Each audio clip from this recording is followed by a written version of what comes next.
First up for this episode, I'm going to install these headers and X pipe that I bought off eBay. To start, I'm going to remove the X pipe and then the exhaust manifolds.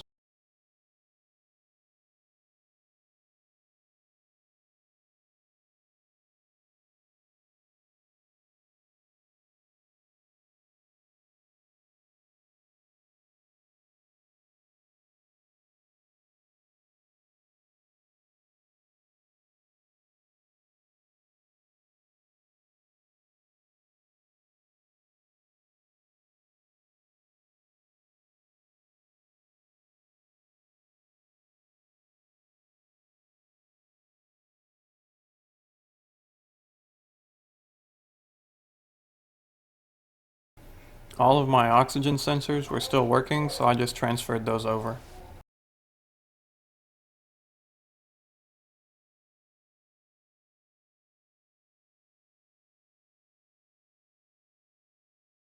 I couldn't get a wrench on the oxygen sensor and the exhaust manifold, and of course the local hardware store was out of oxygen sensor removal sockets, so I had to make one myself.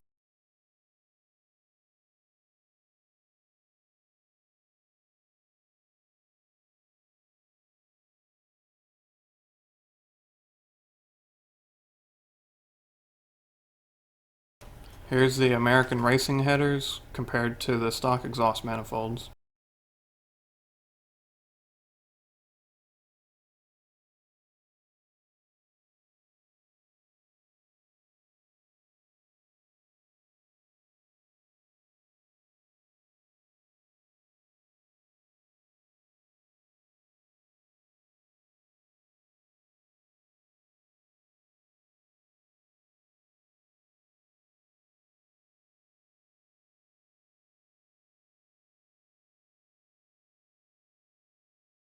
Here's all the bolts, nuts, washers, and gaskets that I needed to install the exhaust.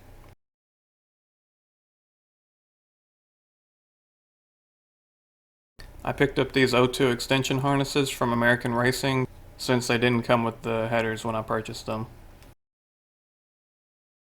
A couple of the bolts broke off in the head, but I was able to extract them all.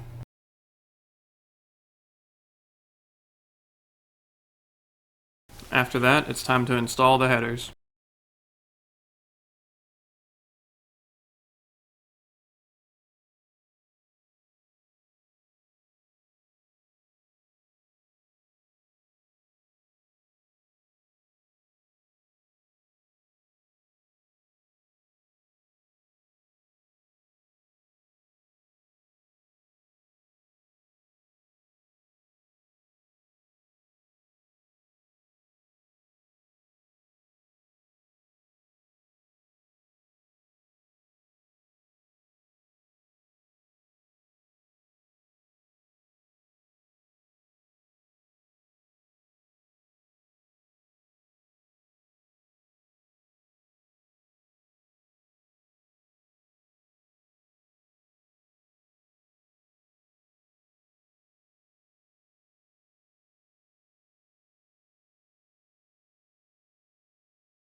Here's a look at the exhaust all installed on the car. I did have to hammer over a pinch weld on the passenger side of the car because it was very close to touching the header.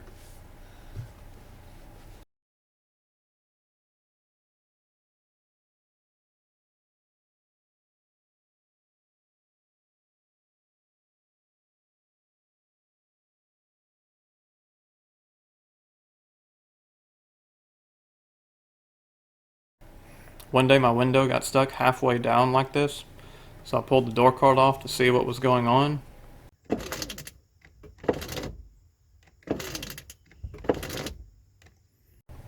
The wire that runs the window up and down has started disintegrating and clogged up the motor, so I purchased a new window regulator and installed it.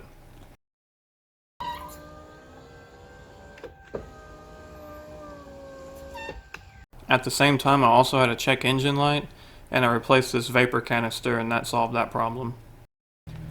Up next, I'm going to replace the passenger rear wheel bearing. It's pretty much the same as replacing the front, except there's a drive axle through the hub is the only difference.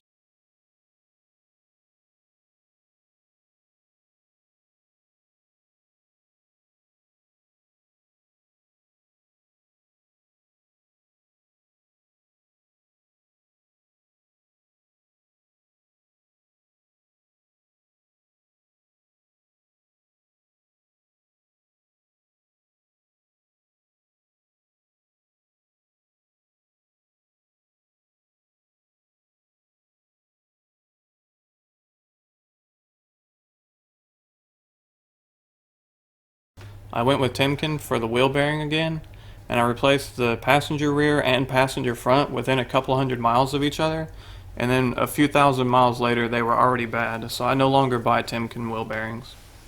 I also picked up a new axle nut to install while doing this.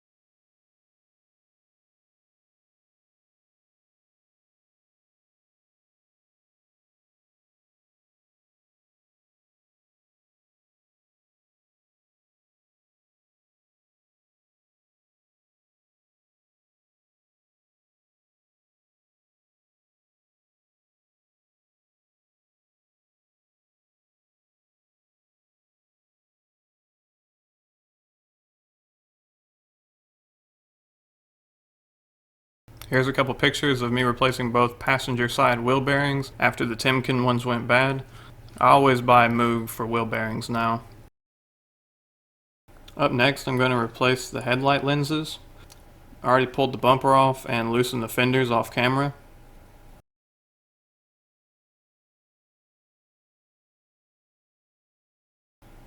I'm going to go ahead and replace the fog lights too while I have everything apart. The little plastic pins had broke off the top of both the fog lights, plus they were pretty clouded over.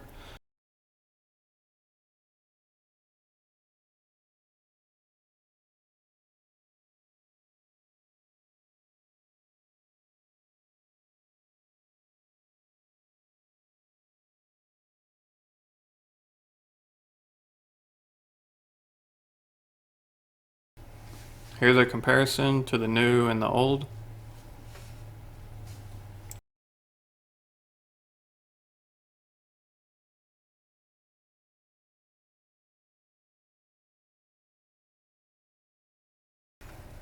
If you're going to do this, I recommend replacing the headlight gaskets. I was going to skip ordering them because they were an additional cost, but I'm glad I didn't because mine pretty much disintegrated while I tried to take them apart. I didn't use an oven at all for this process. I just used a heat gun and started prying them apart.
This was my method for removing all of the glue that held the lenses together.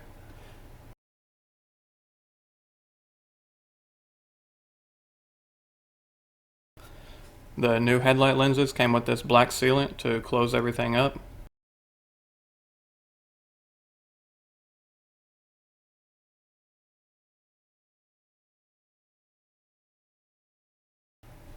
While I had it apart, I very carefully swapped everything over and then heated up the sealant and pressed it all together.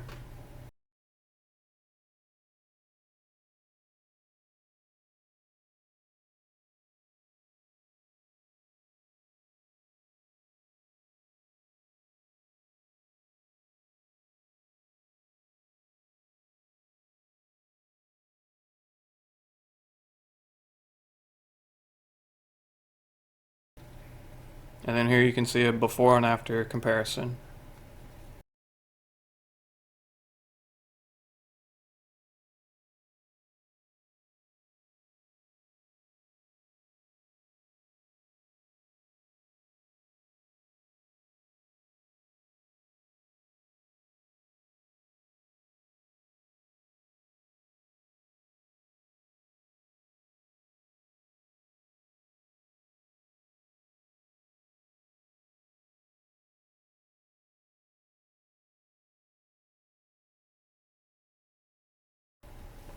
Once the lights were installed, the car really looked excellent. I wish I had done this a long time ago, honestly. One of the last things I did with the car was take it to a Goodguys Autocross at Texas Motor Speedway. Here are a few pictures that the on-site photographer got of my car.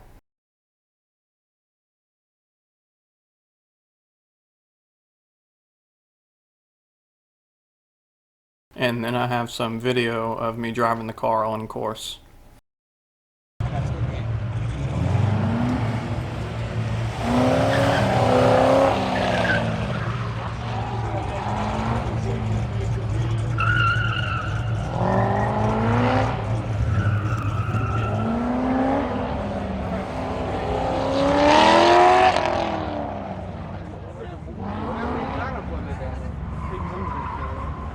I don't think this is enough.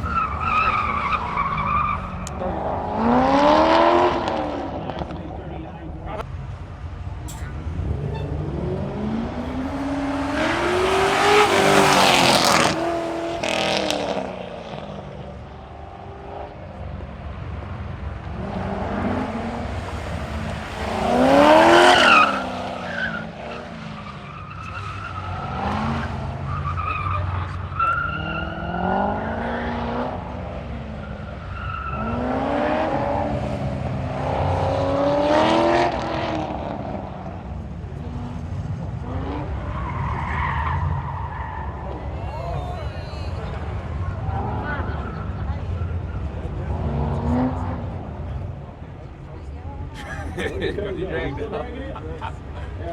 Still got it. Oh, no, it's okay.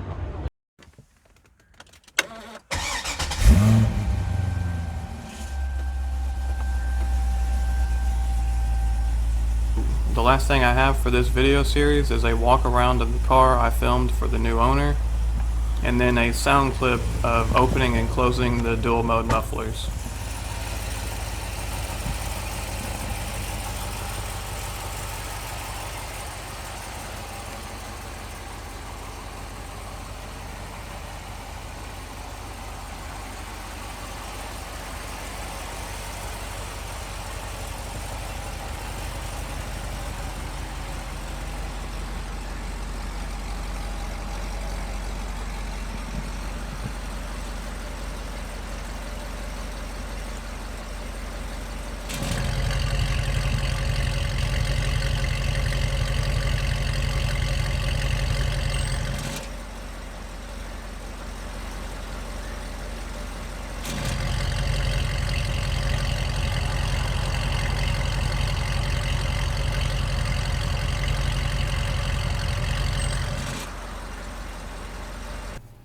So that's going to be all for this episode and this series. Thanks for watching.